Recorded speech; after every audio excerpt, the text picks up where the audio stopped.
भद्रक सहर मोची छकरू पुराना बजार रास्ता निर्माण प्रसंग को नहीं राजनीति तेजिबारे लगी। यही रास्ता संप्रसारण सह तुरंत कार्य आरंभ करने दाबी नहीं पौराध्यक्ष गुलामिक बलुआजी हबीब पदयात्रा आरंभ करते। अपरपक्षे यही पदक्षेप डाकरा पर प्रशासन युद्धकालीन भित्तिर रास्ता कार्य आरंभ कर राति दिन एक करी 3 दिन हेब कार्य जारी रही। किछि लोक 30 फुट ओसार हेबा जमी समस्या तुटिला पर काम करा जाऊ बोली कहिसंती।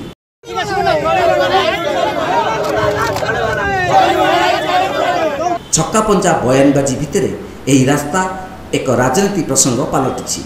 बुद्धिजीवी रास्ता निर्माण को स्वागत करछंती एवं यथाशीघ्र कार्य शेष करने लगी कलेक्टर को अनुरोध करछंती।